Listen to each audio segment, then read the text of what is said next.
BBC news আন্তর্জাতিক সংবাদে আপনাকে স্বাগতম। শুরুতেই সংবাদ শিরোনাম, এরপর বিস্তারিত। ইউক্রেনে ভয়াবহ হামলা চালিয়েছে রাশিয়া, নিহত 18। লেবাননে যুদ্ধবিরতিকে স্বাগত জানিয়েছে ইরান। যুক্তরাষ্ট্রের সঙ্গে সম্ভাব্য দ্বিতীয় দফার বৈঠক পাকিস্তানে, ইরানি রাষ্ট্রদূত। গ্যাস বিস্ফোরণে একই পরিবারের 8 জন নিহত। আপনি যদি মুসলিমদের পাশে থাকতে চান তাহলে ভিডিওতে লাইক করে চ্যানেলটি অবশ্যই সাবস্ক্রাইব করে দিবেন এবং কমেন্টে জানিয়ে দিবেন আপনার মূল্যবান মতামত। ইউক্রেনে ভয়াবহ হামলা চালিয়েছে রাশিয়া, নিহত 18। চলতি বছরের মধ্যে ইউক্রেনের সবচেয়ে বড় ড্রোন ও ক্ষেপণাস্ত্র হামলা চালিয়েছে রাশিয়া। এতে অন্তত 18 জন নিহত ও শতাধিক আহত হয়েছেন।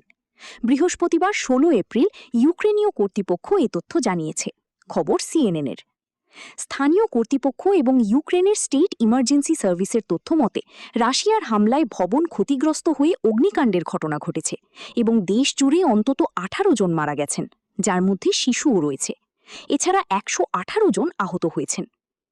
ইউক্রেনের বিমান বাহিনী জানিয়েছে বৃহস্পতিবার সকালের আগের 24 ঘণ্টায় রাশিয়া 659টি ড্রোন ও 44টি ক্ষেপণাস্ত্র দিয়ে হামলা চালায়। হামলার লক্ষ্যবস্তুর মধ্যে রাজধানী কিয়েভ, খার্কিভ, ওডেসা, দিনপ্রো এবং জাপোরিঝিয়ার মতো বড় শহরগুলো ছিল। দফায় দফায় এসব শহরে হামলা চালানো হয়। সোশ্যাল প্ল্যাটফর্ম এক্সে, সাবেক টুইটারে এক পোস্টে ইউক্রেনের পররাষ্ট্রমন্ত্রী অ্যান্দ্রি সিবিহা লেখেন, গত দিন ও রাত জুড়ে রাশিয়া ইউক্রেনের বিরুদ্ধে প্রায় 700টি ড্রোন এবং কয়েক ডজন ব্যালিস্টিক ও ক্রুজ ক্ষেপণাস্ত্র ব্যবহার করে একটি বড় সন্ত্রাসী হামলা চালিয়েছে। এই হামলার প্রধান লক্ষ্য ছিল বেসামরিক নাগরিকরা। রাশিয়ার হামলায় কিয়েভে 4 জন নিহত হয়েছেন, যার মধ্যে একজন 12 বছর বয়সী কিশোরও রয়েছে। ধ্বংসস্তূপের নিচে পাওয়া 2টি লাশের মধ্যে ওই কিশোরের লাশ ছিল বলে জানিয়েছে স্টেট ইমার্জেন্সি সার্ভিস। সংস্থাটি বলছে রুশ হামলায় কিয়েভে অন্তত 48 জন আহত হয়েছেন।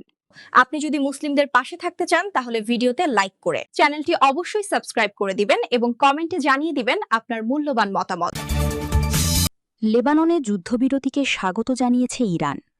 ইসরায়েল ও লেবাননের মধ্যে হওয়া যুদ্ধবিরতিকে স্বাগত জানিয়েছে ইরান। বৃহস্পতিবার 16 এপ্রিল দেশটির রাষ্ট্রীয় সংবাদ সংস্থা ইরনা এ তথ্য জানিয়েছে। বার্তা সংস্থা এএফপি জানিয়েছে, দুদেশের মধ্যে হওয়া এই যুদ্ধবিরতি মধ্যপ্রাচ্যে চলমান সংঘাত থামাতে ইরান ও যুক্তরাষ্ট্রের মধ্যে হওয়া 2 সপ্তাহের সাময়িক যুদ্ধবিরতি চুক্তিরই অংশ। ইরানের পররাষ্ট্র মন্ত্রণালয়ের মুখপাত্র ইসমাইল বাঘাই বলেন, লেবাননে যুদ্ধবিরতির ঘোষণাকে স্বাগত জানাই। পাকিস্তানের মধ্যস্থতায় ইরান ও যুক্তরাষ্ট্রের মধ্যে যে যুদ্ধবিরতি সমঝোতা হয়েছে, এটি তারই অংশ। গতকাল মার্কিন প্রেসিডেন্ট ডোনাল্ড ট্রাম্প তার সামাজিক যোগাযোগ মাধ্যম ট্রুথ সোশ্যালে লিখেছেন, লেবাননের অত্যন্ত সম্মানিত প্রেসিডেন্ট জোসেফ আউন এবং ইসরায়েলের প্রধানমন্ত্রী বেনিয়ামিন নেতানিয়াহুর সঙ্গে চমৎকার আলোচনা করেছি। 2 নেতা তাদের দেশের মধ্যে শান্তি প্রতিষ্ঠার লক্ষ্যে 10 দিনের যুদ্ধবিরতি শুরু করতে সম্মত হয়েছেন। তবে যুদ্ধবিরতির কয়েক ঘণ্টার মাঝেই ইসরায়েলের পক্ষ থেকে তা লঙ্ঘনের অভিযোগ করেছে লেবানন।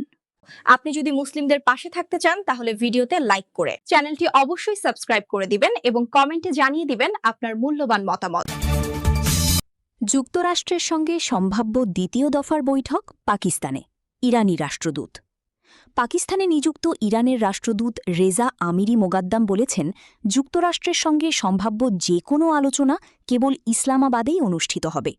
তিনি জানান, পাকিস্তানের প্রতি ইরানের পূর্ণ আস্থা রয়েছে, তবে যুক্তরাষ্ট্রের ওপর কোনো বিশ্বাস নেই, এই অবস্থান আগেই ইসলামাবাদকে জানানো হয়েছে।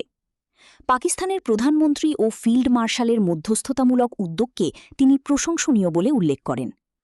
ইসলামাবাদের পলিসি রিসার্চ ইনস্টিটিউটে আয়োজিত এক অনুষ্ঠানে বক্তব্য দিতে গিয়ে রাষ্ট্রদূত বলেন, ইরানে বহিরাগত সন্ত্রাসবাদের কারণে 17,000 মানুষের মৃত্যু হয়েছে, যার মধ্যে সর্বোচ্চ নেতৃত্বের ব্যক্তিরাও রয়েছেন, যেমন সর্বোচ্চ নেতা ও প্রধানমন্ত্রী পর্যায়ের ব্যক্তিত্ব। আপনি যদি মুসলিমদের পাশে থাকতে চান তাহলে ভিডিওতে লাইক করে চ্যানেলটি অবশ্যই সাবস্ক্রাইব করে দিবেন এবং কমেন্টে জানিয়ে দিবেন আপনার মূল্যবান মতামত। গ্যাস বিস্ফোরণে একই পরিবারের 8 জন নিহত। পাকিস্তানের খাইবার পাখতুনখোয়া প্রদেশের হাট্টার ইন্ডাস্ট্রিয়াল এস্টেটে ভয়াবহ গ্যাস বিস্ফোরণে একই পরিবারের 8 জন নিহত হয়েছেন। আহত হয়েছেন অন্তত 5 জন। বৃহস্পতিবার 16 এপ্রিল সংশ্লিষ্ট কর্মকর্তারা এ তথ্য নিশ্চিত করেছেন। এক প্রতিবেদনে সামা টিভি বলছে, হারিপুরে সুই নর্দার্ন গ্যাস পাইপলাইন্স লিমিটেড পরিচালিত একটি পাইপলাইনে গ্যাস লিকেজ থেকে এই বিস্ফোরণের ঘটনা ঘটে। বিস্ফোরণের পর আগুন দ্রুত পাশের একটি বস্তি এলাকায় ছড়িয়ে পড়ে, ঘরবাড়ি পুড়ে যায় এবং বাসিন্দাদের আটকে যায়। ডেপুটি কমিশনার ওয়াসিম আহমেদের তথ্য অনুযায়ী এই ঘটনায় ৮ জন নিহত হয়েছেন এবং অন্তত ৫ জন আহত হয়েছেন। নিহতরা সবাই একই পরিবারের সদস্য, যাদের মধ্যে ৩ শিশু, ২ কিশোরী, ২ বৃদ্ধা নারী এবং একজন পুরুষ রয়েছেন।